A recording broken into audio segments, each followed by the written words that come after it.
5157 নম্বর হাদিস মিশকাতের আল্লাহ নবী তিনি উদাহরণ দিয়ে বলছেন, কোন ব্যক্তি যদি তার আঙ্গুলটা সমুদ্রের মধ্যে চুবিয়ে দেয়, মানে আপনি এই পানির বোতলের মধ্যে যদি আপনি হাতটাকে চুবিয়ে দেন, চুবানোর পরে হাতের যতটুকু আপনি তুলতে পেরেছেন এটা হচ্ছে দুনিয়া, আর যেটা গ্লাসে পড়ে আছে নবীতে হচ্ছে সাগর, মহাসাগরের কথা, এই সাগর সমপরিমাণ হচ্ছে আখিরাত। তবে দুনিয়া নিয়ে আমরা মেতে আছি না ভাইজান? দুনিয়া, সব জায়গাতে দুনিয়া নিয়ে আমরা ছটফট করছি।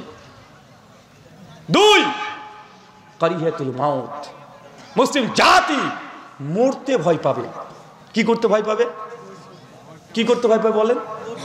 যতক্ষণ মৃত্যুকে জয় করতে না পারবেন, মৃত্যুর ভয় হৃদয় থেকে যতক্ষণ না যাবে, সে জাতি কখনো পরিবর্তন হতে পারবে না।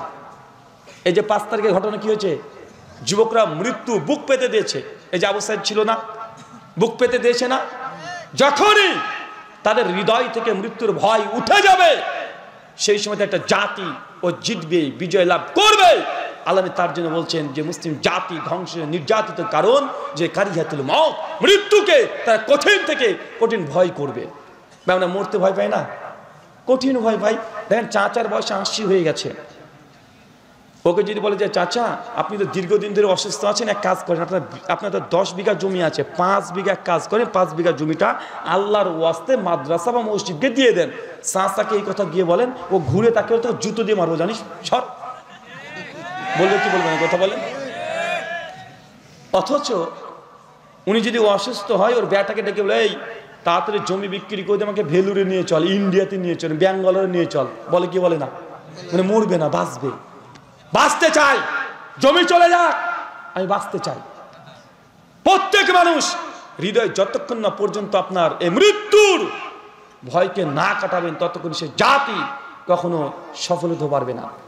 একটা বই পড়ছিলাম, একজন ইহুদির লেখক, ইহুদি কে বলেন তো? মুসলিম ভাবেন না, ইহুদি মুসলিমের শত্রু, জাত শত্রু তারা। জুইস উইজডম বলে একটা বই লিখেছে, মানে ইহুদিরা কিভাবে গোটা বিশ্বকে জয় করবে এই জন্য। ওর মধ্যে একটা অধ্যায় রচনা করেছে, ওই লেখক দাবি করে বলছে দীর্ঘ 26 বছর আমি মুসলিমদের ইতিহাস নিয়ে গবেষণা করেছি। কে বলেন তো চাচা?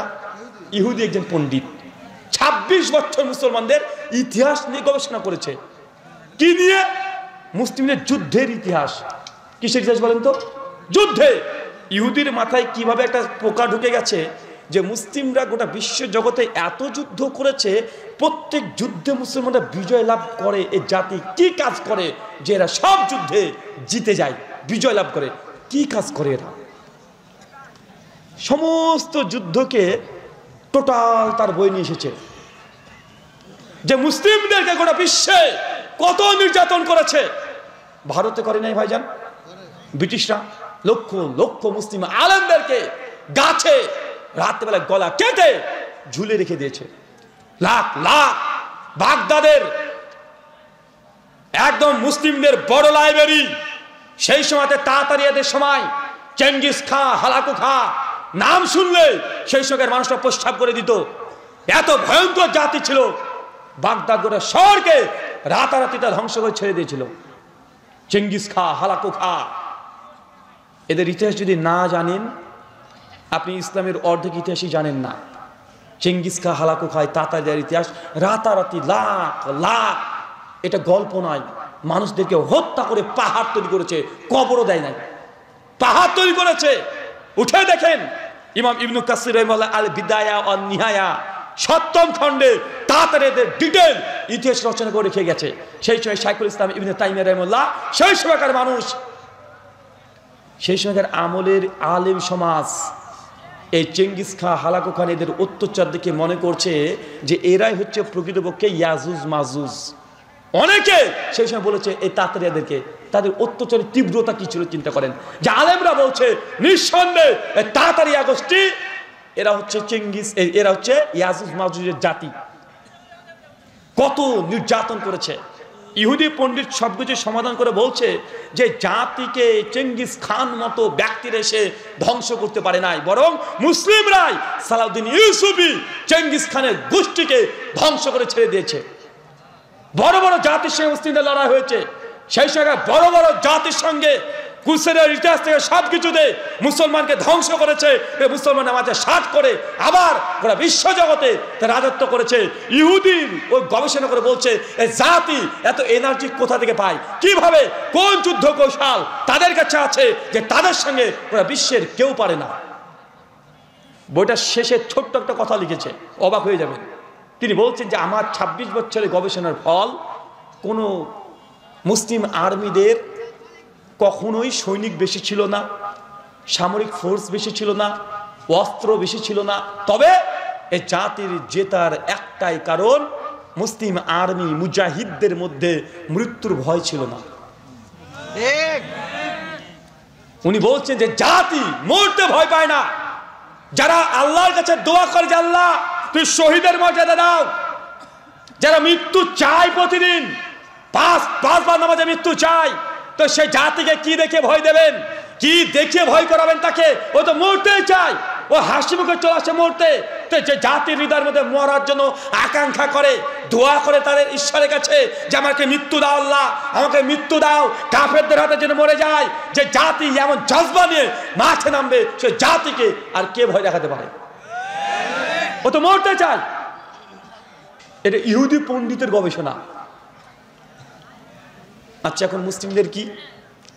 এত সুন্দর আলোচনা শুনছেন, এই মাঝখান দিক দিয়ে একটা ছুঁচো যদি দৌড় মারে না, ছত্রভঙ্গ হয়ে যাবে। এখন যে একটা ছুঁচো পর্যন্ত ভাগ, ওই যে ইঁদুর যদি একটু ক্যালবাল করে চলে যায় না মাঝখান দিয়ে, অর্ধেক মানুষ এই ফিল্ড ত্যাগ করে পালিয়ে যাবে। কিন্তু মুসলিমদের ইতিহাস, তারা মৃত্যুকে ভয় করেনি, বিধায় তারা প্রত্যেক যুদ্ধে তারা বিজয় লাভ করেছে। এটা আপনি বাস্তব প্রমাণ পাবেন। কি জানেন? আচ্ছা, যখন একজন মুজাহিদ যখন লড়াই করে, তার পিছু কোনো টান থাকে না, সে হাসি মুখে লড়াই করছে, কারণ সে যদি জিতে যায়, যদি বিজয় লাভ করে, বেঁচে যাবে, গাজী হয়ে যাবে, আর মৃত্যুবরণগুলো শহীদ হয়ে যাবে। সবচেয়ে সেরা মৃত্যু যার হৃদয় এটা আছে।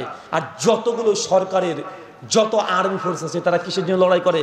যে আমি লড়াই করছি ও তার পদমর্যাদা লাভের জন্য করে না ভাইজান, ও টাকার জন্য। ও যদি যুদ্ধে লড়াই করে, পিছু টান আছে, আমার আব্বা আছে, মা আছে, আমার ছেলে মেয়ে আছে, স্ত্রী আছে, পিছু টান। কিন্তু মুসলমান তার হৃদয়ে আমি মরতে চাই, এরকম জজবা নিয়ে মাঠে নামলে পৃথিবীর যত বড় আর্মি আসুক না কেন, যত বড় বড় গোষ্ঠী আসুক না কেন, জাতির কাছে কেউ টিকতে পারবে? কথা বলেন, টিকতে পারবে না। কিন্তু এই যে আল্লাহ নবী হাদিসে বলছে কারিহিয়াতুল মওত, মুসলিম জাতি সেই সময় মৃত্যুকে ভয় পাবে, মরতে ভয় পাবে। এই জন্য মুসলিম জাতির উপরে নির্যাতন, নিষ্পেষণ এটা হবে। এটা হাদিসের আলোকে আপনাকে কারণ বললাম।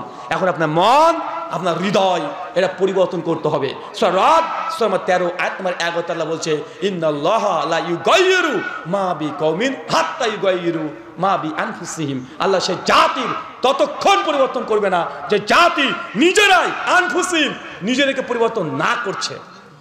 কথা বুঝতে পারলেন না মনে হয়? আল্লাহ বলছেন ইন্নাল্লাহা লা ইউগাইয়িরু মা বিকওমিন। আল্লাহ সেই জাতির ততক্ষণ পরিবর্তন করবে না, সে ব্যক্তি ততক্ষণ পরিবর্তন করবে না, যে জাতি যতক্ষণ না নিজেরা পরিবর্তন না করে। সেই দিন 5 তারিখে যদি বাংলাদেশের তরুণ যুবকরা যদি পরিবর্তন না করত, যদি ঝাঁপিয়ে না পড়তো, এরকম বাংলা পেতেন? এরকম বাংলা পেতেন না। পরিবর্তন নিজেকে আগে করতে হবে। আপনি পরিবর্তন করেন, ইনশাল্লাহ আল্লাহ আপনাকে সহযোগিতা করবে। আল্লাহ চাইলে আসমান থেকে বদরের যুদ্ধের মতো আবারও ফেরেশতা নাজিল করতে পারেন কি পারেন না? আল্লাহ আবারও পারেন, আল্লাহ করবেন। কিন্তু নিজেদের নাফস, অন্তর, এটাকে একটু পরিবর্তন করেন। দুনিয়ার লালসা বাদ করতে হবে। যাকে আমির মেনে নিয়েছেন, যাই বলুক না কেন, তার আনুগত্য করেন। নিজের বাপের বিরুদ্ধে চলে গেলে আপনাকে তারপরেও আল্লাহ নবীর আদেশকে মেনে চলতে হবে। হারাম বর্জন করেন, গুনাহ থেকে দূরে থাকেন, পাপকে ভয় করেন। ছোট ছোট পাপকেও হৃদয়ের মধ্যে বড় পাহাড়ের সমান ভয় করতে হবে। যতক্ষণ পর্যন্ত এই নিজের নাফস অন্তরকে পরিবর্তন করতে না পাচ্ছেন, তখন পর্যন্ত মুসলিম জাতিকে পুরো বিশ্বের কাছে জঙ্গি, সন্ত্রাসী, আতঙ্কবাদী এই নামগুলোতে আগে আমাদেরকে এই নামে মানুষ ডাকবে, নির্লজ্জের মতো আমাদেরকে শুনতে হবে। আল্লাহ সুবহানাহু ওয়া তাআলা আমাদের হৃদয় আদে মন তুমি পরিবর্তন করে, সকলে বলি আমিন আমিন। আপনাদের কাজ কি বললাম বলেন তো? এই আলোচনা থেকে কি শিখলেন? জি হ্যাঁ, নিজের পরিবর্তন আগে করতে হবে। 1 2 লোভ লালসাকে দূর করে দেন। 3 আমির যাকে মেনে নিচ্ছেন তার আনুগত্য করেন। 4 নিজের বিরুদ্ধে চলে গেল নবী যে আদেশ করেছে নবীর আদেশকে মানার চেষ্টা করেন। মাযহাবের দোহাই দিয়ে, নিজের দল মতের দোহাই দিয়ে নবীর আদেশ, নবীর সুন্নাতকে ছোটখাটো মনে করা যাবে না। যদি করেন আল্লাহ বলছেন তুসিবাম ফিতনা, আমি সেই জাতিকে ফিতনা দিয়ে জর্জরিত করে দেব। আল্লাহ সুবহানাহু ওয়া তাআলা এই 5টা যে পরামর্শ আপনাদেরকে দিলাম, আমি সহ আপনাদের প্রত্যেককে আমল করার তৌফিক দান করো, সকলে পড়ি আমিন। আচ্ছা, আলোচনা প্রশ্ন তো করবো না, ছুটি নেবেন? জি, আজকে প্রথম আপনাদের বাংলাদেশে এসেছি, মাঝে ছিলাম না, তাই আজ কালকে দুপুর 12টায় বাড়ি থেকে বের হয়েছি, তারপরে রাস্তাতে চলতে চলতে এসে রাত্রি 8:30টার দিকে পৌঁছেছি। তাই আপনার চেয়ে আজকে আমি অন্তত পক্ষে বেশি ক্লান্ত। আলহামদুলিল্লাহ, কাল থেকে আবার স্বাভাবিক হয়ে যাবে। জি, প্রশ্ন পড়েন।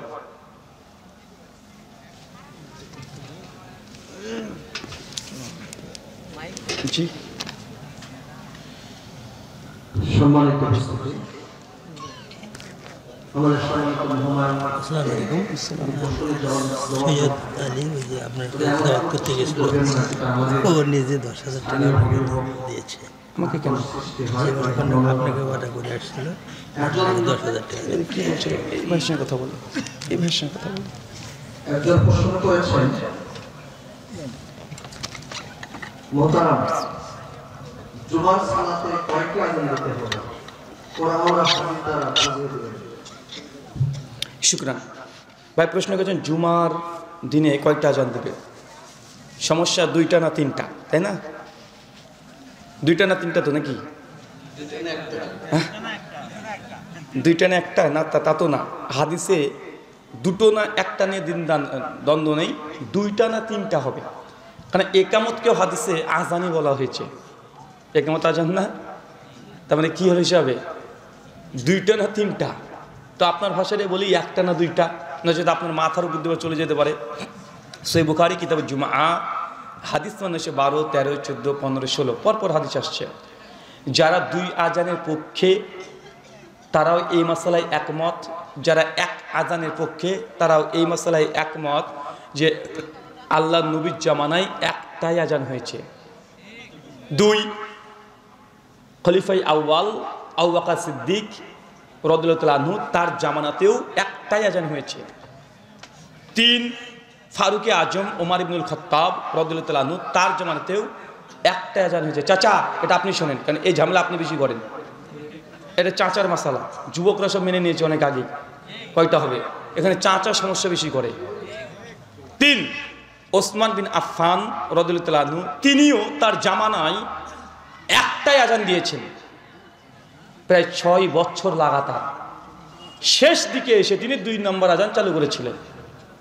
আলী বিন আবি তালেব ইসলামের 4র্থ খলিফা, আল্লাহ নবী আলাইহিস সালামের জামাই, তিনি তার জামানায় কুফাতে 1টাই আজান দিয়েছে। চাচা কি বুঝলেন তাহলে? 4 খলিফার মধ্যে কয়টা আজান দিয়েছে? 4 খলিফার মধ্যে 3.5 খলিফা। কয় খলিফা? 3.5 খলিফা 1টা আজান দিয়েছে। 3.5 খলিফা কেন বললাম বলেন তো? ওসমান বিন আফফান রাদিয়াল্লাহু আনহু তার অর্ধ খিলাফতের মধ্যে কয়টা দিয়েছে? 1টাই দিয়েছে। শেষে গিয়ে 2টো করেছে, তো 3.5 খলিফা হলো না? তো 3.5 খলিফা 1টা আজান দিয়েছে। আল্লাহ নবী কয়টা দিয়েছে? 1টাই দিয়েছে। এখন বলেন তো কয়টা তাহলে উত্তম? কেন? নবীরও আমল আছে, 4 খলিফার মধ্যে 3.5 খলিফার আমলও আছে। ওসমান বিন আফফান 2টো আজান চালু করেছেন। আচ্ছা, বুঝতে পারলাম যে সাহাবীদের মধ্যে একটা মতভেদ আসলো। তাহলে 4 খলিফার মধ্যে 3 খলিফায় 1টা দিয়েছে, ওসমান বিন আফফান 2টো আজান চালু করেছে। তখন আমরা কি করব? সমাধান হাদিসে আছে। আল্লাহ নবী বলেছেন, সহিহ বুখারী হাদিস নাম্বার সুনান জামি তিরমিজি হাদিস নাম্বার 2676, সুনান আবু দাউদ কিতাবুল ফিতান হাদিস নাম্বার 4607, মিশকাত হাদিস নাম্বার 140। আল্লাহ নবী বলছেন, মৃত্যুর পর ইখতিলাফুন কাসীরা, আমার উম্মত বড় বড় মতভেদে লিপ্ত হবে। ফালাইকুম বিসুন্নতি, যখন উম্মতের মধ্যে মতভেদ হবে তখন আমার সুন্নাতকে আঁকড়িয়ে ধরো, মারি দাঁত দিয়ে আঁকড়ে ধরবে। ও সুন্নাতে খোলাফায়ে রাশিদিন ও মাহাদিন, এরপরে আমার খলিফা যারা হবে তাদের সুন্নাতকে আঁকড়ে ধরো। চাচা বলেন তো মতভেদ হলে কি করতে হয়?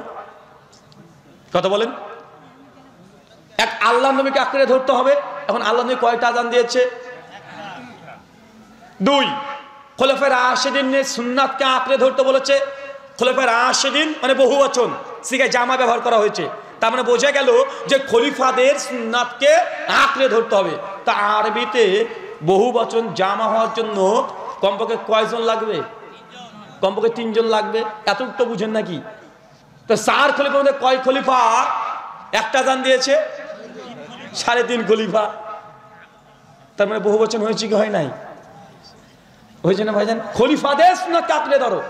4 খলিফার মধ্যে 3 খলিফা একটা, নবী একটা, কোনটা উত্তম হলো? একটা। আচ্ছা, সূরা নিসা 4 আয়াত নম্বর 59। আহলে হাদিসদের মেইন স্ট্রিম দলিল যে কোনো মতভেদকে সমাধান করার জন্য। ইয়া আইয়ুহাল্লাযিনা আমানু, হে বিশ্বাসীগণ, আতিউল্লাহ, আল্লাহর আনুগত্য করো, ওয়া আতিউর রাসূল, রাসূলের অনুসরণ করো, ওয়া উলিল আমরি মিনকুম, আর তোমাদের মধ্যে যারা উলুল আমর আছে তাদের মেনে চলো, তাদের অনুগত্য করো।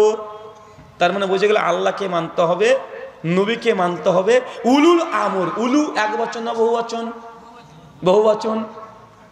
তার যদি বলা হয় যে উলু বলতে কেনে খলিফা ধরেন, নেতা ধরেন, ইমাম ধরেন, ফোকাহা ধরেন, রাষ্ট্রনায়ক ধরেন, তাহলে কমপক্ষে বেশি সংখ্যক সাহাবীরা যেই আমল করেছে সেটাকে মেনে নিতে হবে, তাই তো? আল্লাহ তারপরে হচ্ছে ফাইন তানাযাতুম ফি শাইইন, আর এগুলো মানতে গিয়ে যদি মতভেদ চলে আসে, 4 খলিফার মধ্যে মতভেদ চলে এসেছে, আল্লাহ হচ্ছে ফারুদ্দুহু ইলাল্লাহি ওয়া রাসূল, তোমরা আবার প্রত্যাবর্তন করো আল্লাহর দিকে আর রাসূলের দিকে। মানে আল্লাহ বলছেন মতভেদ হলে তুই কোরআনের দিকে ঘুরে যাও, হাদিসের দিকে ঘুরে যাও। চাচা, হাদিস থেকে বুঝতে পারলাম এক আযান 3 খলিফা দিয়েছে, আল্লাহ নবীও দিয়েছে। আল্লাহ হচ্ছে হাদিসের দিকে ফিরো, কোরআনের দিকে ফিরো। আচ্ছা বলেন তো কোরআনে কয়টা আযানের কথা আছে? দেখেন কোরআনে একটা আযানের কথা আছে, আছে না? সূরা জুমা 9 নম্বর আয়াত। কোরআনে একটা আয়াত আছে, সরি একটা আযানের কথা আছে, তাহলে কয়টা আযান দিতে হবে? ফতো কিন্তু আমি দিচ্ছি না রে ভাই, ফতো কিন্তু আপনারা দিচ্ছেন। আচ্ছা, এখানে পয়েন্ট টু বি নোটেড, এটা মনে রাখেন, এই নুকতাটা এবার চাচা এটা আপনি ভালো করে মনে রাখবেন। ওসমান বিন আফফান রাদিয়াল্লাহু আনহু দ্বিতীয় আযান চালু করেছিলেন কেন এবং কোথায়? বলেন, উত্তর দেন। সহিহ বুখারী 915-16 নম্বর হাদিস, কিতাব জুমাতে আসছে। জাওরা নামক একটা বাজার, উঁচু জায়গা, মসজিদ থেকে বাইরে। কেন দিলেন? কারণ সাহাবীরা ওই বাজারে বেচা কিনা করতেন।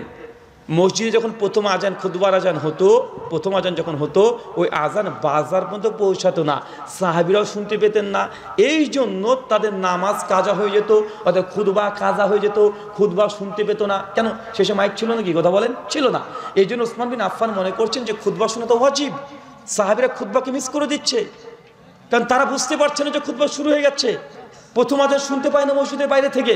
এই জন্য ওসমান বিন আফফান করলেন কি, জাওরা নামক জায়গাতে বাজারের মধ্যে একটা আজান চালু করে দিলেন। ওই আজান যখন হতো তখন তারা দোকানের কেনাবেচা বন্ধ করে দিয়ে মসজিদে চলে যেত, তারপরে খুতবার আজান দিত, সবাই খুতবা শুনতো। এটা ছিল কারণ।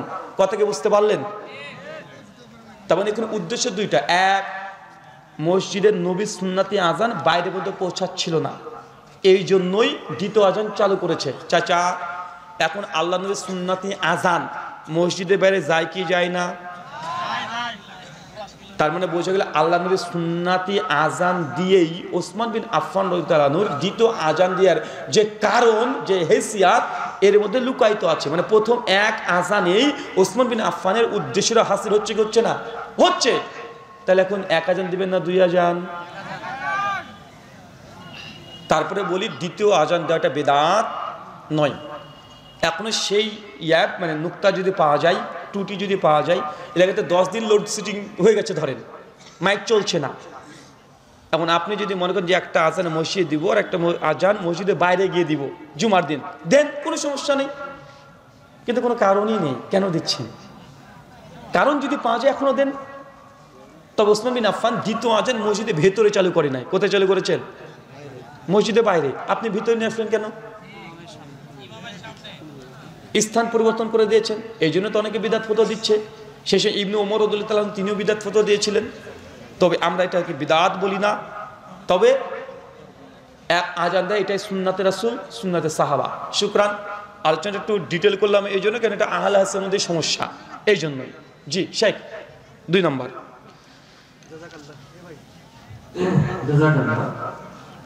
একজন প্রশ্ন করেছেন, সালাতের কাতারের মধ্যে খুঁটি থাকলে চলবে কি? জামি তিরমিজি হাদিস নাম্বার 212, 13, 14 কাতার অধ্যায়ে আল্লাহ নবী বলছেন, মানে কাতারের মধ্যে যেন কোনো রকম বিচ্ছিন্নতা না হয়। সুনান আবু দাউদ হাদিস 665, 66, 67।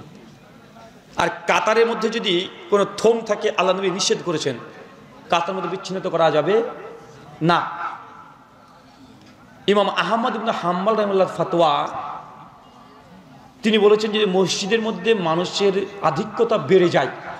কি বললাম বলেন তো? মসজিদের মানুষের আধিক্যতা বেড়ে যায়, বা যে কোনো জায়গাতে জামাত হচ্ছে, এখানে মসজিদ পূর্ণ হয়ে গেছে, মানে কাতারটা ওই থমের মধ্যে পড়ে যাচ্ছে।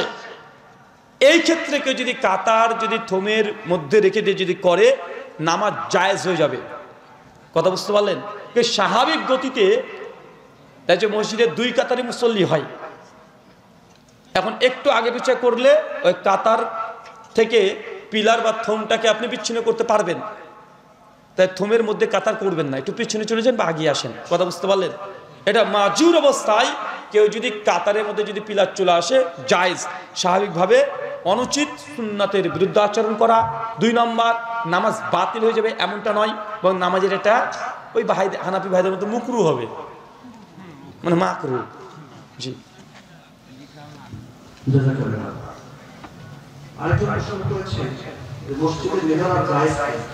মসজিদের মেহরাব করা জায়েজ কি জায়েজ নয়? আমার এই মোতাবেক আমি যতটুকু জানি, মেহরাব যেটা করা হয় ওটা আল্লাহ নবীর আমলে ছিল না, 4 খলিফার যুগেও ছিল না, সাহাবী রাদিয়াল্লাহু আনহুর জামানাতেও ছিল না। এটা ওমর ইবনু আব্দুল আজিজ রাহিমাহুল্লাহ 101 হিজরিতে তার খিলাফতের সময় তিনি মসজিদের এই মেহরাব, এই পদ্ধতি তিনি নিয়ে এসেছেন, এবং সেই সময়তে যত সাহাবী এবং তাবেঈরা ছিল কেউ দ্বিমত করেনি। এটা হচ্ছে ইজমা। এটা কি বলেন তো ভাইজান? এটা হচ্ছে ইজমা।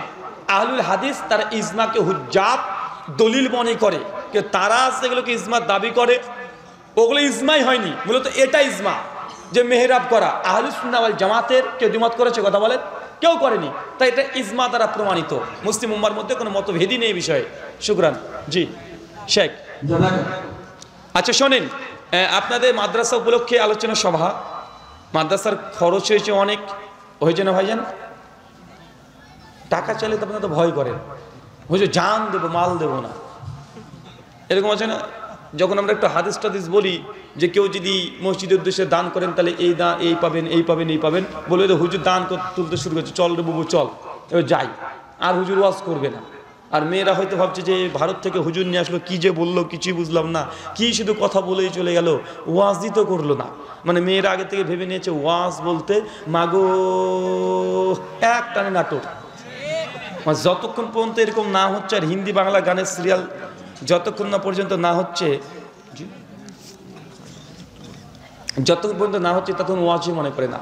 তো এই যুবক যারা আছে আজকের আয়োজক কর্তৃপক্ষ, আপনাদের মধ্যে চাদর নিয়ে যাবে, টাকা দিবেন না পালিয়ে যাবেন? দেবেন তো ইনশাআল্লাহ? আচ্ছা, কে কে দিবেন না তারা একবার হাত তোলেন তো। হ্যাঁ, কে কে দেবেন না? এই দুটো যাও তো।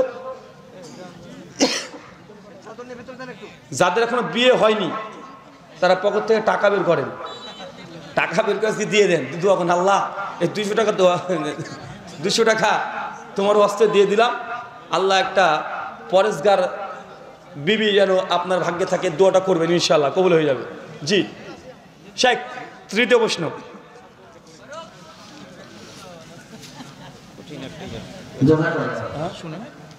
আমাদের আর গুরুত্বপূর্ণ যুবক একটা প্রশ্ন আচ্ছা দোয়া চেয়েছে আপনার কাছে প্রিয় হুজুর আমাদের গ্রামের একজন যুবক মোহাম্মদ রুবি তার স্বপ্ন ছিল যে ব্রাদার রাহুল সাহেব একদিন চাউলতলায় গ্রামে আসবে আপনি ঠিকই এসেছেন কিন্তু আর সে পৃথিবীতে এখন নেই 6 মাস আগে মাত্র 20 বছর বয়সে যুবকটি মৃত্যুবরণ করেছে তার জন্য আপনি দোয়া করবেন। এটা খুব হৃদয় বিদারক কথা বা মেসেজ যে তার আকাঙ্ক্ষা ছিল যে আমি আসব, কিন্তু আল্লাহ সুবহানাহু ওয়া তাআলা তার আগেই তাকে দুনিয়া থেকে তার জিম্মায় নিয়ে নিয়েছে। আল্লাহ সুবহানাহু ওয়া তাআলা সেই ভাইয়ের যাবতীয় গুনাহ কাবীরা এবং সাগীরা তুমি ক্ষমা করো, সকলে বলি আমিন। তার পরিবারকে আল্লাহ সুবহানাহু ওয়া তাআলা তুমি ধৈর্য ধারণ করা তৌফিক দান করো, সকলে বলি আমিন। আল্লাহ তার প্রকাশ্যে গোপনে যত যাবতীয় গুনাহ আছে তার এই গুনাহ তুমি ক্ষমা করে দাও, সকলে বলি আমিন। আমি যেহেতু সে আমাকে পছন্দ করত, আমার সঙ্গে দেখা করার তার ইচ্ছেও ছিল, আল্লাহ সুবহানাহু ওয়া তাআলা আমাদেরকে দুনিয়াতে একত্রিত করেনি। ইনশাআল্লাহ ইনশাআল্লাহ জান্নাতে যেন আমরা তার সঙ্গে একসঙ্গে সাক্ষাৎ করতে পারি আল্লাহ, সেইভাবে আমাদের দুজনকে তুমি কবুল করে নাও, সকলে বলি আমিন। আমি সেই ভাইয়ের জন্য আমার তরফ থেকে এই মাদ্রাসাতে 500 টাকা দান করছি। আল্লাহ সুবহানাহু ওয়া তাআলা এই দানের বরকতে সেই ভাইয়ের যাবতীয় গুনাহ আল্লাহ যেন ক্ষমা করে দেয়, সকলে বলি আমিন। শুকরিয়া। আরেকজন দোয়া চেয়েছে। আচ্ছা এটা দিয়ে দেন তো কমিটিকে। আহলে হাদিস ও হানাফি মাযহাবে মূল পার্থক্য সম্পর্কে বুঝিয়ে দিন। আহলুল হাদিস এবং হানাফি মাযহাবের মূল পার্থক্য বা এটা এক কথায় বলা যাবে না। আমার একটা লেখা বই আছে, বইয়ে নিয়ে এসেছেন আজকে না নাই? সম্ভবত গাড়িটা অনেক দূরে আছে, মাযহাব তাকলিদ ভ্রান্তি নিরসন, এই বইটাতে পেয়ে যাবেন। ছোট্ট কথা বলতে গেলে হানাফি মাযহাব এবং আহলুল হাদিস এই দুজনের মধ্যে মূল পার্থক্য হচ্ছে মানহাজগত। কি গত বলেন তো? মানহাজ। মানহাজ মানেও চলার পথ, তরিকা, রাস্তা। মাযহাব মানে এটার মানেও চলার পথ, রাস্তা। তো তাদের দুজনের রাস্তার মধ্যে পার্থক্য আছে। কি আছে বলেন তো ভাইজান? পার্থক্য আছে। মাযহাব যারা মানছে তারা মনে করছে যে আমরা ইমাম আবু হানিফা রাহিমাহুল্লাহ তার ফিক যেগুলো আছে আমরা সেগুলোই মানব, চাই সেটা কোরআনের পক্ষে থাক বা বিপক্ষে যাক।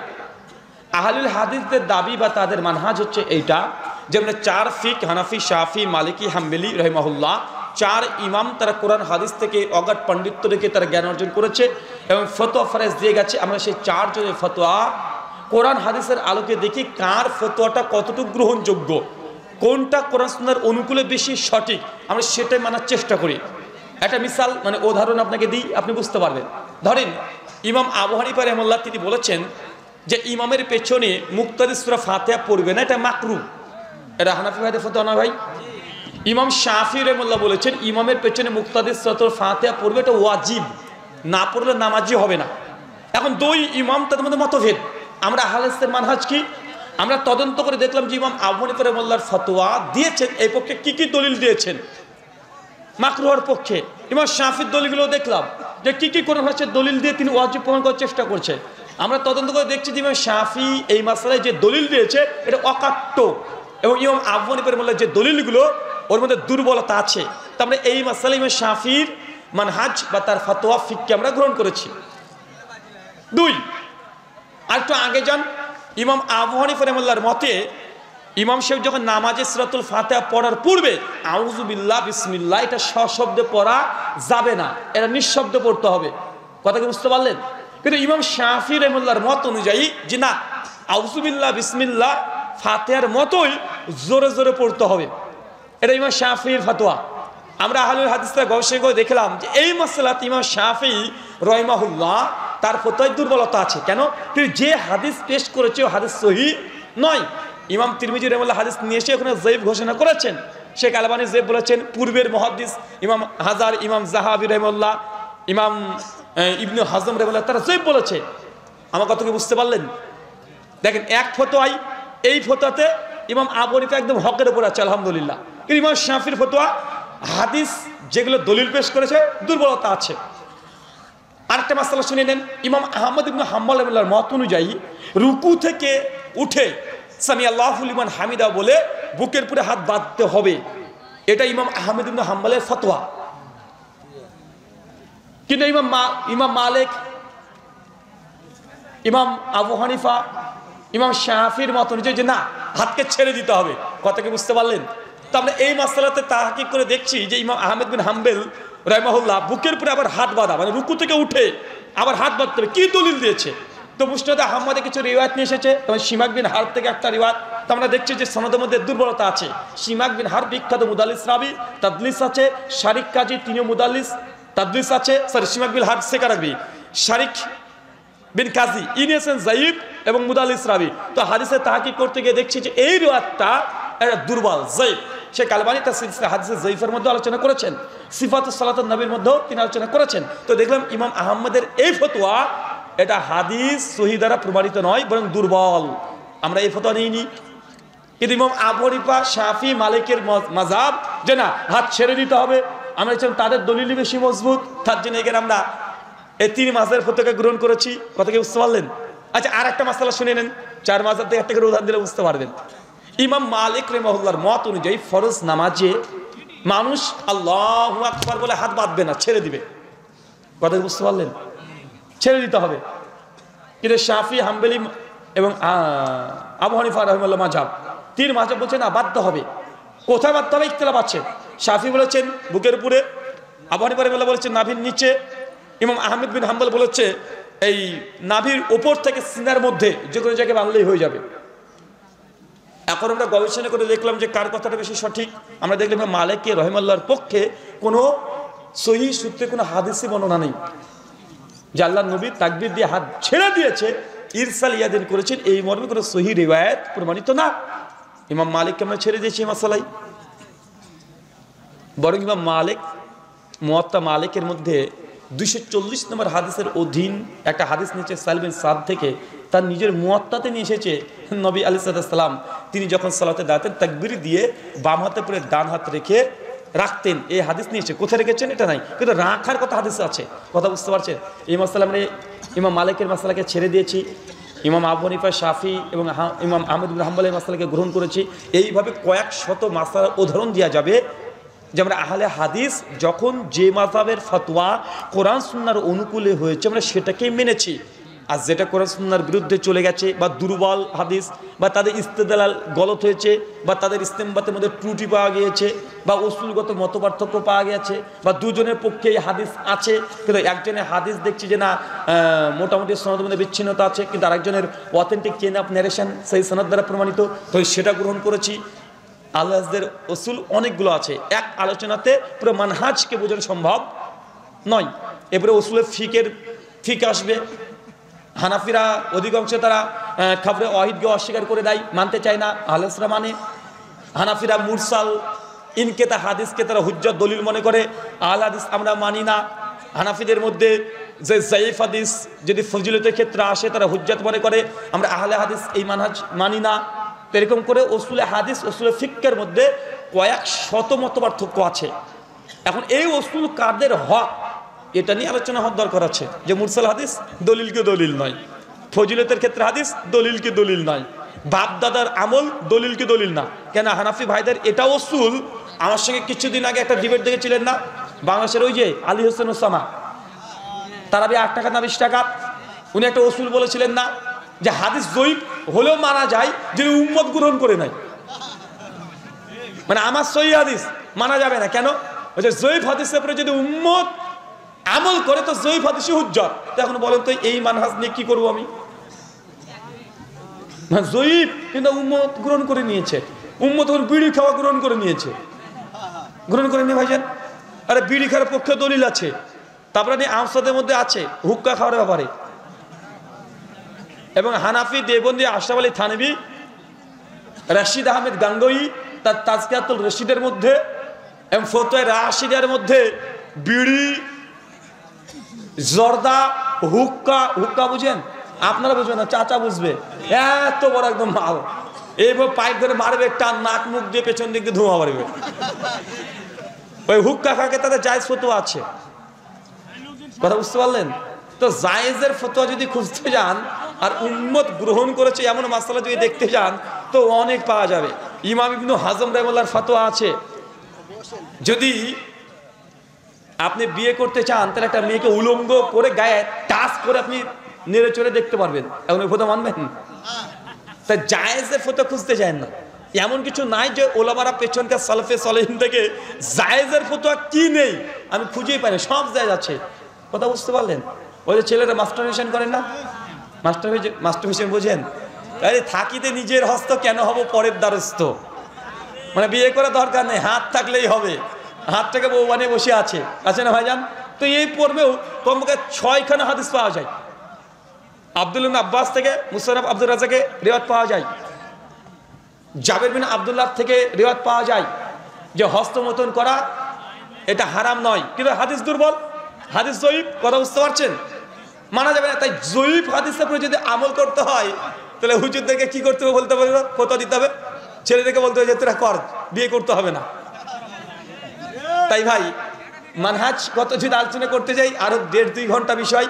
আর জায়েজের ফতোয়া কোনো খুঁজতে যায় না, জায়েজের ফতোয়া নাই এমন কোনো ফতোয়া আমি পাইনি আজ পর্যন্ত যে জায়েজ নাই বা দলিল নাই। ওই যে একটা হরিণ বাঁধা ছিল গাছেরই তলায়, এ ওয়াজ শুনেছেন না? এ হাদিস থেকে দলিল নাই? আরে দলিল আছে। আল বিদায়া ও নিহায়ের মধ্যে সনদ সহকারে ইমাম ইবনে কাসির বর্ণনা করেছে, তারিখে দামেস্কের মধ্যে আছে, ইমাম বাইহাকির দালাইলুন নবুয়তের মধ্যে এর সনদ মজুদ আছে। জ্ঞান অর্জনের জন্য চীন দেশে যাও, এ হাদিস জাল, কিন্তু দলিল নাই। দলিল তো আছে, সহিহ কুবরা লিল বাইহাকির মধ্যে আছে, ইমাম বাইহাকি রাহিমাহুল্লাহ তার শুউল ঈমানের মধ্যে নকল করেছে, কমপক্ষে 4টে সনদ আছে। তাই জায়েজ এই দলিল খুঁজতে যায় না, সব কিছু পেয়ে যাবেন। আর হাদিস খুঁজতে যায় না, সব কিছুর হাদিস পেয়ে যাবেন। হাদিস কি খুঁজতে হবে বলেন তো? সহিহ। কি খুঁজতে হবে? হাদিস সব আছে। কি দিবেন, কি জায়েজ করতে চাইবেন বলেন? আপনি হাদিস দিয়ে জায়েজ করে দিয়ে চলে যাবো, আছে। কিন্তু হাদিসের মধ্যে যে উসুল লাগবে, হাদিস থাকলে গ্রহণ করবেন। বুখারীর হাদিস, স্বামী স্ত্রী একসঙ্গে কিতাব তাহারাতের মধ্যে আসছে, সেই বুখারীর সম্ভবত 211-12-13 নম্বর পরের হাদিস। স্বামী স্ত্রী একসঙ্গে বিছানায় গিয়েছে, লিঙ্গের সঙ্গে লিঙ্গ ঘষাঘষিও হয়েছে দুজনের উভয়ের, কিন্তু গোসল করতে হবে না, ওযু করলে হয়ে যাবে, বীর্যপাত হয়নি এই জন্য। মানবেন? এই হাদিস মানসিক হয়ে গেছে। কি হয়েছে কথা বলেন? নাসিক হয়েছে। কারণ তার পরের হাদিসে এসেছে যে তার জন্য গোসল ফরজ। সুনান তিরমিজি 83-84 নম্বর হাদিস, ওযু করেছেন, ডাইরেক্ট আপনার লিঙ্গে হাত চলে গেছে, ওযু ভাঙবে না। 84 নম্বর হাদিস, ওযু ভেঙে যাবে। এমনকি যদি প্রথম হাদিস নিয়ে বলে যে এটাই ঠিক আছে, কাজ হবে? ইমাম শাফি রাহিমাহুল্লাহর ফতোয়া যে আপনি ওযু করেছেন, স্ত্রীকে টাচ হয়ে গেছে, আপনার ওযু গেছে মামুর বাড়ি, মানে ওযু ভেঙে গেছে। ইমাম আবু হানিফা রাহিমাহুল্লাহ বলছেন যে না, ঘষাঘষি করলেও, মানে ঘষাঘষি মানে গায়ে যে ডলাডলি হয় তারপর আপনার ওযু ভাঙবে না, যতক্ষণ না পর্যন্ত উত্তেজনাবশত আপনার লিঙ্গ থেকে কিছু মজি বা মনি কিছু বের না হচ্ছে ততক্ষণ ওযু ভাঙবে না। তো এখন যদি আমি উত্তর দিতে যাই, এরকম হাজার হাজার ফতোয়া আছে জায়েজের ফতোয়া। ভাই খবরদার হুজুরদেরকে এই প্রশ্ন জিজ্ঞাসা করবেন না হুজুর জায়েজ কিনা, সব কিছু জায়েজ হয়ে যাবে। জিজ্ঞাসা করবেন কি বলেন তো হুজুর সুন্নাত কিনা, কি বলেন তো ভাইজান?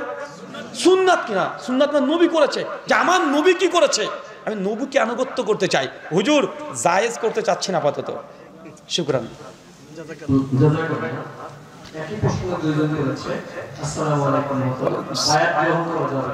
বায়াত গ্রহণ করা যাবে কি যাবে না? ইখতিলাফি মাসাইল, জমহুরদের মত জিহাদ এর জন্য যে বায়াত সেটা হচ্ছে প্রকৃত বায়াত। কথা বুঝতে পারলেন? সূরা মুমতাহিনা আয়াত নম্বর 10 এবং 18, বায়াতে রিদওয়ান গাছের নিচে আল্লাহ নবী করেছেন, কোরআনের আয়াত দ্বারা প্রমাণিত। তাই বায়াত না জায়েজ নয়। সেই বুখারী মুসলিমের একাধিক অধ্যায় আছে বায়াতের অধ্যায়, আল্লাহ নবী বায়াত নিজে করেছেন, সাহাবীদেরকে দিয়ে করিয়েছেন, বায়াত হয়েছে। তবে খলিফা রাষ্ট্রনায়কের কাছে, কার কাছে? হয় নবীর কাছে অথবা খলিফা রাষ্ট্রনায়কের কাছে, এছাড়া তৃতীয় কোনো পক্ষের কাছে বায়াত, এই শরীয়তের যে বায়াত, এই বায়াত নেই। আপনি যদি কোনো একটা ইনস্টিটিউট চালান, কোনো একটা মাদ্রাসা চালান, কিছু শর্তনামা দিতে পারেন। কি বলেন তো ভাইজান? কিছু শর্তনামা, যে আমার স্কুলে আসলে তোমাকে নীল কালারের পাঞ্জাবি পরতে হবে, সাদা টুপি পরতে হবে, এটা আমার কি, এটা আমার মাদ্রাসার নিয়ম। সকাল 10টার দিকে আসতে হবে, এই সময়তে পড়তে হবে, এই সময় ঘুমাতে হবে। এই যে কিছু শর্তনামা দিয়ে দিল, এই শর্তনামা দিয়ে ছাত্র শিক্ষককে আসবে, এটা এক ধরনের বায়াত। এটা কি বলেন তো ভাইজান? এটা কি? এটা এক ধরনের কি চুক্তি না? চুক্তি। এগুলো শরীয়তে নেই, ইসলামে নেই যে নীল টুপি পরতে হবে, সাদা পাঞ্জাবি লাগবে, এটা আপনি বাধ্য না। কিন্তু এই মাদ্রাসায় ভর্তি হলে তার জন্য আপনি বাধ্য। বাধ্য করা হয় কি হয় না? কথা বলেন, হয় না ভাইজান? একটা কোম্পানিতে আপনি চাকরি করবেন, কোম্পানির নির্দিষ্ট কিছু নীতিমালা অসুল আছে যে এগুলোই করতে হবে, এর বাইরে আপনি করতে পারবেন না, আছে না নাই? কিন্তু শরীয়ত জোর করে চাপাচ্ছে না আপনাকে। শরীয়ত ওটা বলছে না যে আমার মাদ্রাসায় পড়তে হলে সাদা পাঞ্জাবি পড়তে হবে, এই টুপি পড়তে হবে, এটা মাদ্রাসা বাধ্য করছে, কিন্তু শরীয়ত বাধ্য করছে না। তো এই মাদ্রাসার জন্য এই নীতিমালাতে আপনি স্বাক্ষর করতে পারেন, চুক্তিতে শামিল হতে পারেন, তবে এটাকে শরীয়তের ভাষায় বায়াত, সুন্নতি বায়াত এটা নয়। এটা লুগাত অনুযায়ী এটা বায়াত বলতে পারেন, তো শরীয়ত বায়াত এটা নয়। কথা বুঝতে পারলেন না চাচা? বুঝতে পারলেন? এটা শরীয়তের পরিভাষায় যে বায়াত, সেই বায়াত এটা নয়। শরীয়তের যে বায়াত সেটা হচ্ছে নবীর কাছে অথবা খলিফাদের কাছে জিহাদের জন্য, অথবা নতুন মুসলিম হলো তাকে কিছু সৎ উপদেশ দিয়ে ঈমান আমলের কথা বলা, গুনাহ থেকে দূরে থাকতে বলা। সূরা মুমতাহিনার আয়াত নম্বর, সূরা আল ফাতার আয়াত নম্বর 18-তে আল্লাহ নবী বেশ কিছু মেয়েদের কাছে বায়াত নিয়েছিলেন যে তোমরা গুনাহ করবে না, ব্যভিচার করবে না, প্রমাণিত আছে। শুকরান, জাযাকাল্লাহু খায়রান।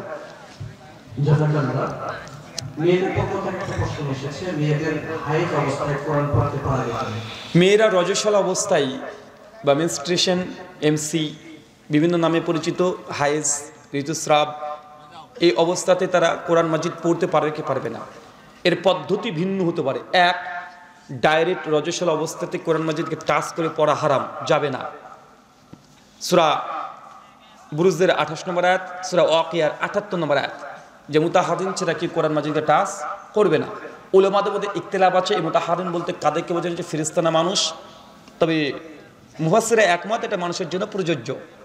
দুই, একজন নারী হায়েজ অবস্থায় আছে বা একজন পুরুষ গোসল ফরজ অবস্থায় আছে, রাত্রিবেলাতে স্ত্রী সহবাস করছে, গোসল করেনি, এই পুরুষের জন্য কোরআন মাজিদকে টাচ করে পড়া হারাম। দুই, গোসল ফরজ আছে, দূরে কোরআন মাজিদ দেওয়ালে লেখা আছে, দেখে দেখে পড়তে পারবেন, ল্যাপটপে ভেসে উঠছে, দেখে দেখে পড়তে পারবেন। তিন, মাথাতে মুখস্থ আছে, দোয়া, জিকির, আজকার, কোরআন মেয়েরা ঋতুস্রাব অবস্থায় পড়তে পারবে। কোনটা পারবে না বলেন তো? কোরআন মাজিদকে টাচ করা। এটাই জমহুর নয়, এটা ইজমাই ফাতোয়া। শুকরান। আরেকজন প্রশ্ন করেছে যে ঈদের নামাজে তাকবীর মাইকে দেওয়া যাবে কিনা? ঈদের নামাজের দিন তাকবীর মাইকে দেওয়া যাবে কি যাবে না? তাকবীর মাইকেই দেয়। তাকবীর আল্লাহ সুবহানাহু ওয়া তাআলার নাম, তার বরত্ব জোরে প্রকাশ করা। কথা বুঝতে পারলেন? তাই কেউ যদি মাইক্রোফোন যদি ব্যবহার করে নাজায়েজ নয়, তবে ঈদের দিন ওই মাইক ব্যবহার করে আসেন এখনই শুরু হবে এটা বলতে পারবেন না। সুনান আবু দাউদ, তিরমিজি হাদিসে নিষিদ্ধ আছে ঈদের জন্য কোনো আজান মানে কোনো আহ্বান হবে না। আজান মানে কি চাচা? আজান মানে আহ্বান। ওই আজান বলতে শুধু আপনি এটা ভাবেন না যে আল্লাহু আকবার, এটা তো আজান, শরীয়তের আজান। কিন্তু আম যেটা আহ্বান, যে আসেন আসেন আর 10 মিনিট আছে 10 মিনিট আছে, এই কথা বলতে পারবেন না। শুকরান। মোহতারাম, এখানে বিষয় হলো যে আমাদের নামাজের আগে যারা মাঠে অবস্থান করেন সেখানে ইমাম অথবা কেউ মাইকে বলে তাকবীর পড়ছে, মানুষ আসতেছে শুধু তাকবীর পড়ছে মাইকে এখানে বসে পড়ে, এটা জায়েজ কিনা? এটা চলবে কি? হ্যাঁ, সমস্যা নেই, তাকবীর যদি মাইক্রোফোনে পড়ে সমস্যা নাই, কারণ তাকবীর ঈদের দিন এটা একটা ইবাদত। তাকবীর কি? ঈদের দিন এটা হচ্ছে ইবাদত। সাহাবা রাদিয়াল্লাহু আনহু থেকে সেই বুখারীর বর্ণনা কিতাবুল ঈদাইনে আসছে, যখনই ঈদের চাঁদ উঠে যেত সাহাবীরা এত জোরে তাকবীর বলতেন যে বাজারে আওয়াজ হতো, মানে তাকবীর জিনিসটা আওয়াজ করে মানুষকে শোনানো যাবে। শুকরান। একজন প্রশ্ন করেছেন যে জানাজার নামাজে একদিকে সালাম ফেরা উত্তম না দুই দিকে উত্তম? কোরআন ও হাদিসের আলোকে এটা আলোকপাত করার জন্য অনুরোধ করব। সালাফ থেকে ইখতিলাফ পাওয়া যায়। ইমাম মুহাম্মদ হাসান বিন সাইবানি, আব্দুল্লাহ ইবনে মুবারক 181 হিজরিতে মৃত্যু, তিনি মুয়াত্তা মালিকের মধ্যে সেই সনদের রিওয়ায়াত বর্ণনা আছে, কেউ যদি দুই দিকে সালাম ফেরায় তাকে হিমার বলা হয়েছে, মানে গাধা, মানে এরকম কঠিন পর্যন্ত ফতোয়া আছে, মানে আপনাকে ফটোর ওয়েটটা বুঝালাম। সালাফদের মধ্যে থেকে তাকে গাধা এই ফতোয়া প্রমাণিত সেই সনদে আছে, কিতাবুল আসারের মধ্যে পাওয়া যায়। তবে আমাদের তাহাকিক যতটা আমরা এখন পর্যন্ত দেখেছি, সালাম একদিকে ফিরাবেন এটাই সুন্নাত, এবং জমহুর অধিকাংশের সাহাবীদের এটাই আমল। দুই দিকে সালাম ফেরানো জাস্ট জায়েজ। কি বললাম বলেন তো? জাস্ট জায়েজ। শেখ আল্লামা নাসিরুদ্দিন আলবানী রাহিমাহুল্লাহ তার আহকামুজ জানাইজের মধ্যে এই মাসআলা নিয়ে আলোচনা করেছেন। আমার উস্তাজ ইন্ডিয়াতে নাজমে আলম সানাবেলি হাফিজাহুল্লাহ, তিনি প্রায় 150 পৃষ্ঠার একটা বই রচনা করেছেন, যে জানাজাই তাকবীর সালাম 1 না 2। তিনি 2 তাকবীরের যতগুলো হাদিস তিনি নিয়ে এসেছেন সবগুলোকে তিনি হুকুম লাগিয়েছেন যে একটা সনদে প্রমাণিত নয়, বরং একদিকে ফিরাতে হবে, এটাই সুন্নাহ দ্বারা প্রমাণিত। তাই ধীরে ধীরে 2 সালামকে বর্জন করেন, 1 সালাম দেন। বাংলাদেশের আত-তাহারিকের ফতোয়া, দুটোই জায়েজ, তবে যেখানে যেটা প্রযোজ্য চলছে সেখানে সেটাই করেন, তবে একটাকে বেশি গুরুত্ব দেন। কথা বুঝতে পারলেন চাচা? 1 সালাম এটাই নবীর সুন্নাত, সবাই একমত। সুন্নাত একটাই, এটা সবাই একমত। মত পার্থক্য হচ্ছে 2 দিকে জায়েজ না না জায়েজ এটা নিয়ে। কথা বুঝতে পারলেন? তো আপনি জায়েজের কাছে যাচ্ছেন কেন ভাই? সুন্নাত আমল করেন। কথা বুঝতে পারলেন? সুন্নাত আমল করেন একদিকে, 2 দিকে জায়েজ না না জায়েজ, কেউ বলছে জায়েজ কেউ বলছে না জায়েজ, আপনি একদিকে করেন। তার জন্য তো বলেছি মা আতাকুম রাসূলু ফাখুযুহু, নবী যা আদেশ করেছেন তাই করেন। সূরা হাশর আয়াত 7। একদিকেই ফিরাবেন, এটা বেহতার, এটা উত্তম, এটা সুন্নাতে সাব্যস্ত। 2 দিকে নিছক জায়েজ কাজ। শুকরান।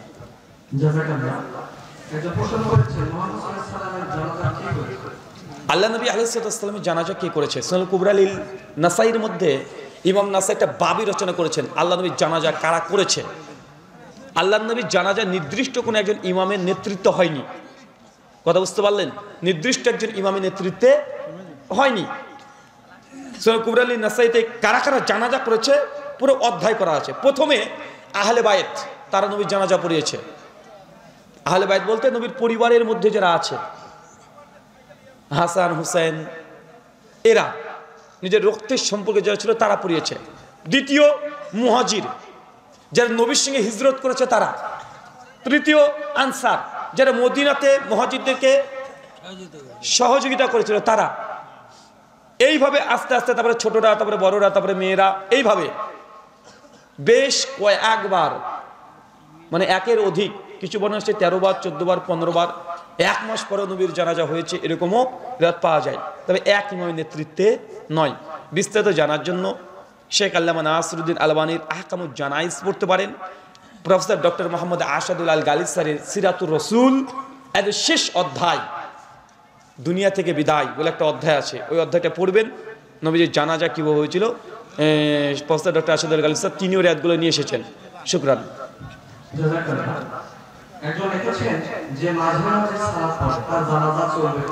মাঝে মধ্যে নামাজ পড়ে, মাঝে মধ্যে ছেড়ে দেয়, মানে জুমার দিনে নামাজ পড়লো আর নামাজে দেখা যায় না। এখন এর জানাজার নামাজ পড়া যাবে কি যাবে না? যাবে, কেন যাবে না? ও তো মুসলিম, এখনো কাফের হয়নি। তো তার জানাজা পড়াবেন ওই ব্যক্তিকে ধরে যে শুধু জুমার নামাজই পড়ে। বুঝলেন না ভাইজান? যে যেমন মুসল্লি তার নেতা তাকে তেমনই মানিয়ে দিবেন।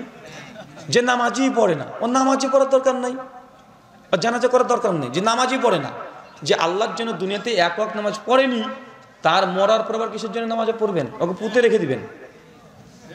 তবে এখানে 3টে শর্ত আছে। কটা শর্ত আছে?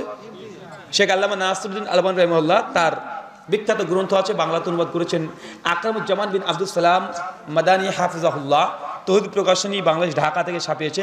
তারকুস সালাহ, সালাত পরিত্যাগের বিধান ভালো করে পড়বেন। শেখ আলবানী রাহিমাহুল্লাহ মাসলা হচ্ছে এইটা যে একজন ব্যক্তি সে যদি নামাজকে স্বীকার করে, আপনি বলেন ভাই নামাজ পড়তে চলেন, ও মাঝে মধ্যে যায় মাঝে মধ্যে যায় না, উদাস, বলে ভাই নামাজ পড়তে যাবেন ঈশার নামাজ, ও তখন বলছে আরে ভাই নামাজ পড়বো, পড়া হয় না, পড়া উচিত, পড়তে পারি না রে ভাই, ও জোর পেশ করছে, দুঃখ প্রকাশ করছে। এই ব্যক্তি আকীদাতান এখনো মুসলিম আছে। কি আছে বলেন তো ভাইজান? এখন মুসলমান আছে। 2, একজন ব্যক্তি বলে চল নামাজ পড়তে যাই, ও তো নামাজ পড়ে কি বলো হলো, যারা নামাজ পড়ে তারা চোর ডাকাত বেশি হয়, নামাজ পড়ে কি হবে? নামাজকে নিয়ে যখন কটূক্তি করবে, এই আকীদাতান কাফের হয়ে গেছে, এর জানাজা হবে না। কি হবে না বলেন তো? এর মুসলমানের কবরস্থানে জানাজা হবে না, ওকে হিন্দুদের মতো চিতায় তুলে আগুন দিয়ে জ্বালিয়ে দিবে, কারণ ও নামাজকে অস্বীকার করেছে, এটা ঈমান ভঙ্গের একটা কারণ। কিন্তু কেউ যদি নামাজকে ফরজ এটা স্বীকার করে কিন্তু ওজোর পেশ করে, ভাই নামাজ পড়া উচিত কিন্তু পড়ি না ভাই, পড়বো হুজুর যাবো মসজিদে, মাঝে যাই মাঝে ছেড়ে দেয়, এ ফাসেক। এ কি বলেন তো ভাই একজন, এ ফাসেক, গুনাহ কাবিরা করছে, একে কাফের বলা যাবে না। কারণ আহলে সুন্নাহর আকীদা এটা নয় যে কেউ কাবিরা গুনাহ করলে তাকে কাফের বলতে হবে। যদিও হচ্ছে সাহাবা রাদিয়াল্লাহু আনহুদের মধ্যে ইজমা দাবি করা হয় যে তারা সালাত পরিত্যাগকারীকে খাসভাবে তারা কাফের বলতেন, তবে এই কাফের ওই হিন্দু খ্রিস্টানদের মতো কাফের নয়। কালেমাতে যদি বিশ্বাস করে, শিরক যদি না করে, সালাতকে পরিত্যাগ করছে কিন্তু সালাতের হুকুমকে স্বীকার করে, মাঝে মধ্যে পড়ে মাঝে মধ্যে ছাড়ে, এরকম যদি মুসলমান হয় এ আকীদাতান কাফের নয়, এর জানাজা হবে, তবে ভালো ইমাম তার নামাজ পড়াবে না, ওই মাঝে মধ্যে যে আসে মাঝে মধ্যে যাই নামাজ পড়ে দেবে। জি শুকরান। আযানের সাথে নামাজ না পড়ে অলসতার কারণে দেরি হলে সেই নামাজ হবে কিনা? অলসতার কারণে যে নামাজ পড়েন তাহলে হবে কিনা, আপনি তো জানেন ফতোয়া, সে মামুন পড়েননি যে নামাজের পরে গাফিল তাকে কয়েক কিসে দেওয়া হবে, ওয়াইল নামক জাহান্নামে। এর ব্যাখ্যাতেও সালাফরা অনেক কিছু তাফসীর করেছেন যে এই নামাজের ব্যাপারে গাফিল বলতে কীভাবে গাফিল, কোন কোয়ালিটির গাফিল। আল্লাহ নবী বলছেন কেউ যদি মসজিদে আজান পড়ে গেছে কিন্তু আসে না জামাতে, আমার মন চাই তার বাড়িগুলোকে আগুন দিয়ে জ্বালিয়ে দিই। কেন জ্বালাই না? বাড়িতে নারীরা আছে, ছোট শিশুরা আছে, এই জন্য। তো জামাতে হাজির হবেন না, এটাই নবীজি আপনার বাড়ি ঘরকে পুরীদের জন্য নবীর মন চাইতো, কিন্তু নবী পড়াননি। শুধু আপনার বাড়িতে ছেলে আছে, বউটা আছে, এই জন্য আপনার বাড়ি বেঁচে গেছে। তার বুঝতে পারছেন গুরুত্ব কতটা আছে? শুকরান। আচ্ছা, এবার এক কথা উত্তর দিই, প্রশ্ন মনে মেনে আছে নাকি? আচ্ছা, তাই শেখ আব্দুর রাজ্জাক বিন ইউসুফ হাফিজাহুল্লাহকে ফলো করি, এক কথায় উত্তর জি হ্যাঁ, জি না, এইভাবে। জি, নামাজের মধ্যে মনোযোগ সরে গেলে সেই নামাজ হবে কিনা?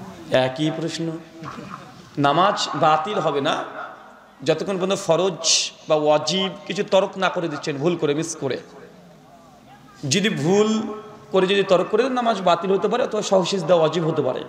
আর নামাজের মধ্যে উদাসীন আছেন, এটা ইনসানি ফিতরাত, এটা মানবীয় ফিতরাত, এটা অস্বাভাবিক কিছু নাই। ওমর ইবনে খাত্তাব তিনিও বলতেন যে আমি যখন সালাত আদায় করি তখন রাষ্ট্রীয় বিভিন্ন চিন্তা মাথায় চলে আসতো, এই যে নামাজ বাতিল হয় না। নামাজের নাম্বার কম পেয়ে যাবেন, হয়তো একসাথে দেখা যাচ্ছে 30 পেয়েছেন, 32 পেয়েছেন, 60, 65, 85 এরকম পাবেন।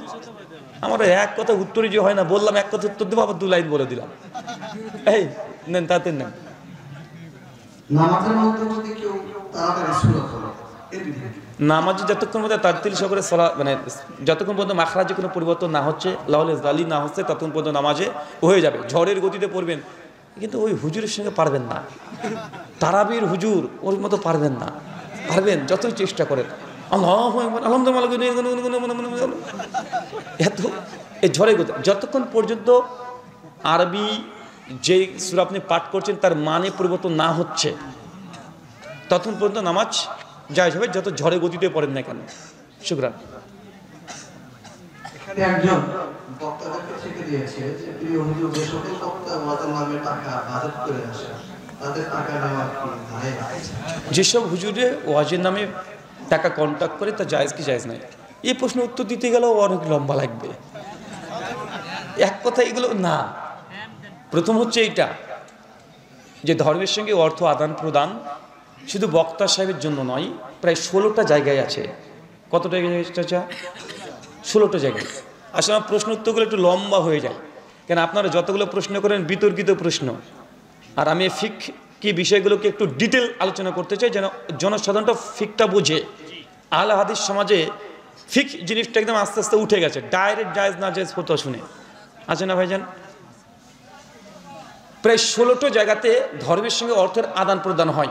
একটু আপনাদেরকে বুঝে আপনিও বুঝে নেবেন, শেষ উত্তর আসবে। প্রথম, একজন ইমাম সাহেব সালাত নামাজ পড়াবে একটা মসজিদে। এখন ইমাম সাহেব টাকা যে নেয় এটা জায়েজ না না জায়েজ, এটা একটা মাসালা। মুয়াজ্জিন আজান দিয়ে মাস পরে টাকা নিতে পারবে কি পারবে না, জায়েজ না না জায়েজ। কোরআন মাজিদ এটা ছাপাতে প্রেসের খরচ হয়েছে 160 টাকা, এখন 220 টাকা দিয়ে বিক্রি করবে কোরআনটা। এখন এই কোরআনটা যে বিক্রি করলাম, করে যে 60 টাকা লাভ করলাম, এই লাভ করাটা জায়েজ না না জায়েজ? কথা কি বুঝতে পারছেন? এটা একটা মাসালা। একজন লেখক দাওয়াতি কাজের জন্য একটা বই রচনা করেছে, দেখছে সালাতুর রসুল বইটা ছাপাতে খরচ হয়েছে বা প্রিন্টিং খরচ হচ্ছে 80 টাকা, কিন্তু বিক্রি হচ্ছে মার্কেটে 100 টাকা। এখন এই বই বিক্রি করে 20 টাকা লাভ করা, এটা জায়েজ কি না জায়েজ? এটা দাওয়াতি মাধ্যম কি মাধ্যম নয়? দাওয়াতি মাধ্যম। এরকম প্রায় 16 থেকে 17খানা জায়গা আছে।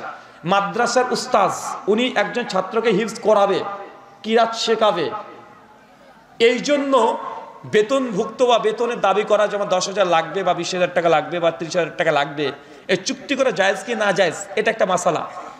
এই মর্মে প্রায় 16 থেকে 17খানা মাসালা আছে যে ধর্মের সঙ্গে অর্থের লেনদেন আদান প্রদান হয়। আমার মতে আজ পর্যন্ত আমি যতটা ঘাটাঘাটি করে দেখেছি, উম্মতের 1400 বছরের মধ্যে কিতাবের মধ্যে কেউ হারাম ফতোয়া দেয়নি। মুখে দিতে পারে, কিন্তু কিতাব সালাফদের কোনো হারাম ফতোয়া নাই। প্রথম যিনি হারাম ফতোয়া দিয়েছেন আমার জানা মতে ইমাম আবু হানিফা রাহিমাহুল্লাহ, যদিও সহিহ সনদে পাওয়া যায় না, তবে তাফসিরে মারিফুল কোরআন সূরা বাকারা সূরা নম্বর 2 আয়াত নম্বর 41 পৃষ্ঠা নম্বর 35 বাম দিকে শেষের দিকে আছে। ইমাম আবু হানিফা রাহিমাহুল্লাহর মতে নামাজি ইমামতি করে টাকা নেওয়া জায়েজ নয়, মাকরুহ। কোরআন মাজিদ কাউকে শিক্ষা দিয়ে টাকা নেওয়া জায়েজ নয়, মাকরুহ। এবং ধর্মের সঙ্গে যে কোনো অর্থ আদান প্রদান এটা মাকরুহ। এটা কাদের ফতোয়া? ইমাম আবু হানিফার ফতোয়া রাহিমাহুল্লাহ। কিন্তু বর্তমান হানাফিরা মানে কি বলেন না। ইমাম তিরমিজি রাহিমাহুল্লাহ জন্ম 209 হিজরি, মৃত্যু 279 হিজরি। বিখ্যাত গ্রন্থ সকলে আপনারা পড়েন, জামে তিরমিজি, যেটা সুনান তিরমিজি নামে পরিচিত। নাম জানা আছে না? 2061 নম্বর হাদিসের অধীনে ইমাম তিরমিজি আলোচনা করেছেন, ডিটেল আলোচনা করেছেন সেই সময়, যে ধর্মের সঙ্গে অর্থের আদান প্রদান জায়েজ কি না জায়েজ। ইমাম আবু হানিফা রাহিমাহুল্লাহ তিনি ফতোয়া নকল করেছেন, জমহুর নয়, ইজমাই মত জায়েজ, এবং দলিল অনেকগুলো তিনি নিয়ে এসেছেন।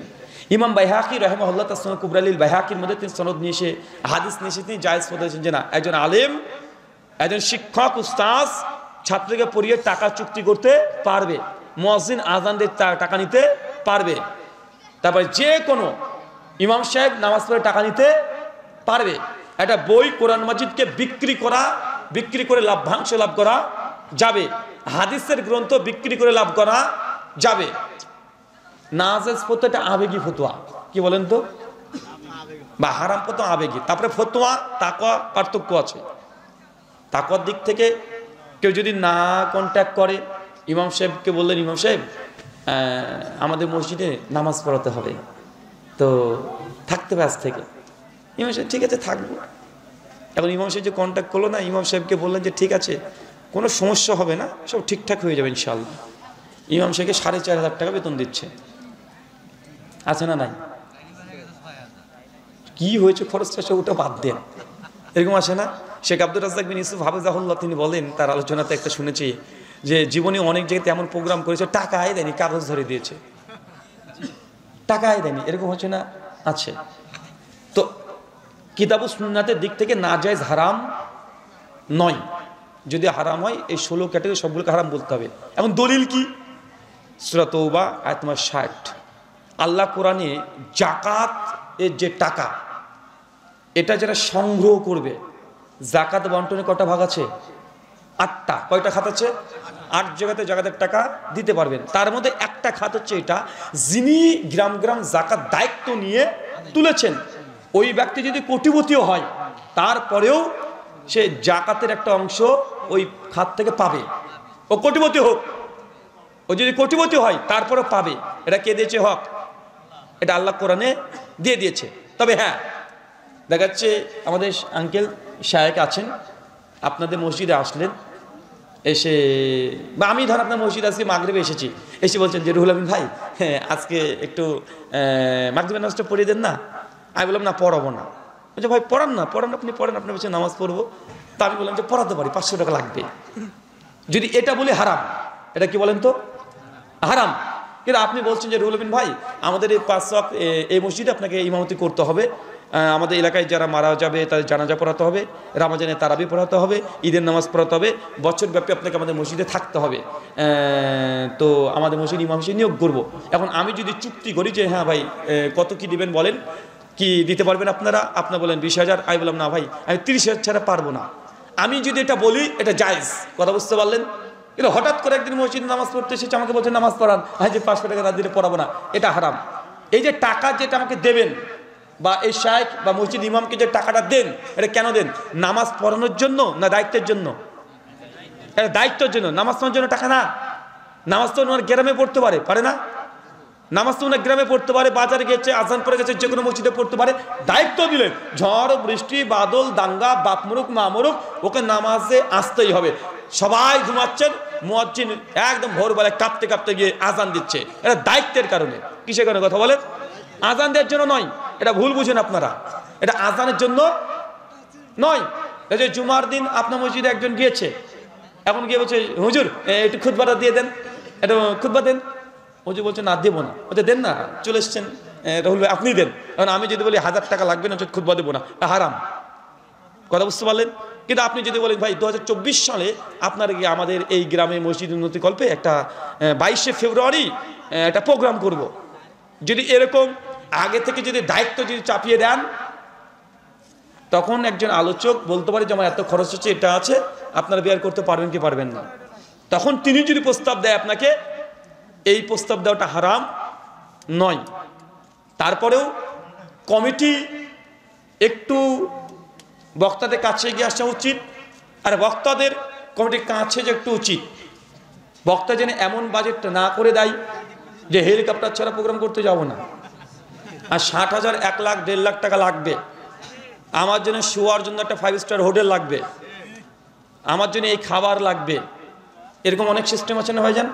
মানে এমন কিছু যেন করে না দেয় যেটা কমিটি পরে জুলুম হয়ে যায়, আর কমিটিও যেন বক্তার সঙ্গে এমন আচরণ না করে যে বক্তার জন্য জুলুম হয়ে যায়। দুজনের এগিয়ে আসা উচিত। শুকরান, জাজাক। দলিল একটাই দিয়েছি, আরও দলিল অনেকগুলো আছে, আমার মনে হয় পূর্বে একটা আলোচনা আছে, পেয়ে যাবেন। তাই একটা কথা অনুরোধ, মোটামুটি ধরেন এই ফতোয়া যেগুলো আসছে, সালাফদের ফতোয়া কি আছে এটা একবার দেখার চেষ্টা করবেন আগে। আবেগে পরে আমরা অনেক কিছু বলে দিচ্ছি না ভাই, অনেকে বলে দিচ্ছি। একটু মুতাআলা করতে হবে সালাফদের কি ফতোয়া আছে। আর জায়েজ ফতোয়া খুঁজতে গেলে বিপদ আছে, শুধু জায়েজ খুঁজতে গেলে বিপদ আছে। সুন্নাত খুঁজবেন, আর জায়েজ যদি খুঁজতে যান জমহুররা কি বলেছে, কথা বুঝতে পারলেন? জমহুর সাহাবী তাবেঈ পরবর্তী উলামারা কি বলেছে সেই দিকে বিচ্ছিন্ন জায়েজের ফতোয়া অনেক কিছু পেয়ে যাবেন। শুকরান, জাযাকাল্লাহ খায়রান। শেষ করে দিন। এই কোশ্চেনটা আপনি করেছেন, সেটা হলো হাদিসের যদি আব্দুল্লাহ মাসউদ রাদিয়াল্লাহু আনহু বলেন, কেউ আলেম হয়ে জন্ম নেয় না, বড় আলেম থেকে শিখতে হয়। এখন আমার প্রশ্ন হলো যে আপনি কার কাছ থেকে এটা শিখেছেন? কেউ আলেম হয়ে জন্ম নেয় না, আলেম হতে হয়। এটা ইবনে মাসউদের হাদিস। আমার ইলম মোতাবেক এই ধরনের ইবনে মাসউদের কোনো হাদিস আজ পর্যন্ত পড়িনি। তবে জামে বাইনাল ইলম ওয়াল ফাজলিহির মধ্যে ইবনে মাসউদ রাদিয়াল্লাহু তাআলা আনহু থেকে একটা রিওয়ায়াত পাওয়া যায়, হয় তুমি আলেম হও অথবা ছাত্র তোলাবা হও অথবা আলেমের সঙ্গী হও। এই তিনটে কথা পাওয়া যায় ইবনে মাসউদ থেকে। হয় নিজেকে আলেম হতে হবে, অথবা তোলাবা ছাত্র হতে হবে স্টুডেন্ট, অথবা আলেমদের সহবতে থাকতে হবে। এটা ইবনে মাসউদের ফতোয়া। সুনান কুবরা লিল বাইহাকি হাদিস নাম্বার 2236 সহিহ সনদে প্রমাণিত আছে ইবনে মাসউদ থেকে। তিনি বলেছেন লা তুকাল্লিদু দিনাকুম রুজুলান, তো দিনের ব্যাপারে কারো তাকলিদ করো না। এখন আপনি যে উদ্ধৃতি দিয়েছেন ইবনে মাসউদ থেকে, আমার ইলম মোতাবেক ইবনে মাসউদ থেকে এই ধরনের কোনো হাদিস নাই, কথা বুঝতে পারলেন? তাই প্রশ্নের যে রেফারেন্স এটাই যদি ভুল হয় অ্যান্সার কিভাবে করব? 2, আমার উস্তাজ কে আছে বা আমি কার কাছ থেকে পড়াশোনা করেছি। সরাসরি যদি পড়াশোনা করার কথা বলা হয়, একাডেমিক্যালি মাদ্রাসা নিতে পড়িনি, তবে ওলামা শায়েখ মাশায়েখ আলহামদুলিল্লাহ অনেকেই আছে যাদের কাছে ঘন্টার পর ঘন্টা পড়াশোনা করি এবং তাদের কাছ থেকে বিভিন্ন কিতাব মোতালা করেছি। তবে একাডেমিক্যালি যে মাদ্রাসা যেভাবে পড়ে এইভাবে না, কথা বুঝতে পারছেন? মাদ্রাসার সিলেবাস অন্তর্ভুক্ত নয়। আমি যখন কোনো হাদিস যখন নিজে তাহাকিক করি, ওই তাহাকিক করে চূড়ান্ত সিদ্ধান্ত আমি কখনো দিই না। আমি ওই হাদিসকে কমপক্ষে 4 থেকে 5 জন আলেমের কাছে পাঠাই যারা হাদিসের মুহাক্কিক। তার মধ্যে আমার উস্তাজ একজন আছে যাকে সবচেয়ে বেশি পাঠাই, শেখ মুস্তাফিউদ্দিন মাযহারি হাফিজাহুল্লাহ। কলকাতা হাইকোর্টে তিনি অ্যাডভোকেট প্লাস একজন মুহাদ্দিস, একজন ভালো আলেম। আমি কোনো হাদিস তাহকিক করলে শেখকে পাঠাই, শেখ আমি হাদিসটাই তাহকিক করি, এই অবস্থায় এসেছি, আমার তাহকিকটা ঠিক হয়েছে না ভুল হয়েছে একটু দেখে রাখ জানাবেন। উনি আমাকে কারেকশন করে দেয়। আরেকজন আছে আমাদের পশ্চিমবাংলা না, উনি ঝাড়খণ্ডের আবু তাহের সালাফি হাফিজাহুল্লাহ। আমি যখন কোনো কিছু সিদ্ধান্ত নিই আমি তার সঙ্গে শেয়ার করি যে আমি এইখান থেকে আমি এই গবেষণায় এত দূর এগিয়েছি, তা আমার গবেষণায় শেখ এটা কত দূর।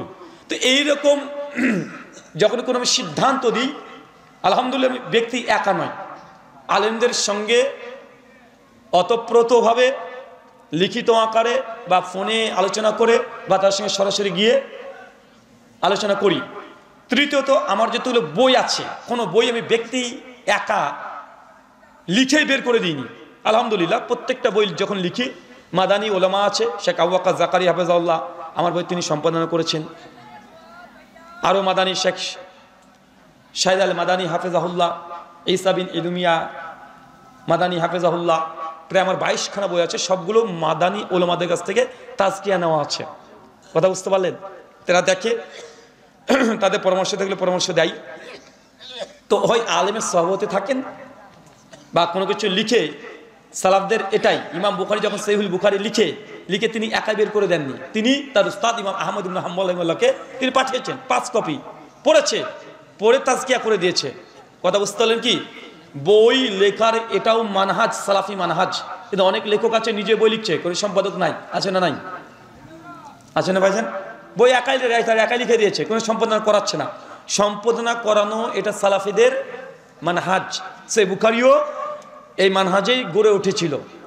এবং যতগুলো হাদিসের কিতাব আছে অধিকাংশই একজন আলেম লিখে আরেকজন আলেমের কাছে বা 5 জন 10 জনের আলেমের কাছে দিয়ে সেটা তাহকিক পূর্ণভাবে দেখেছে, নজরস্থানি করেছে এইভাবে। তো যে কোনো ইলম চর্চার ক্ষেত্রে একাই সম্পূর্ণ না, অন্যজনের কাছে তাজকিয়া নিতে হবে। শুকরান, জাযাকাল্লাহু খায়রান, বারাকাল্লাহু ফিকুম, ওয়া মা আলাইনা ইল্লাল বালাগ, সুবহানাকাল্লাহুম্মা ওয়া বিহামদিক ওয়া আশহাদু আল্লা ইলাহা ইল্লা আনতা আস্তাগফিরুকা ওয়া আতুবু ইলাইক। আসসালামু আলাইকুম ওয়া রাহমাতুল্লাহি ওয়া বারাকাতুহু।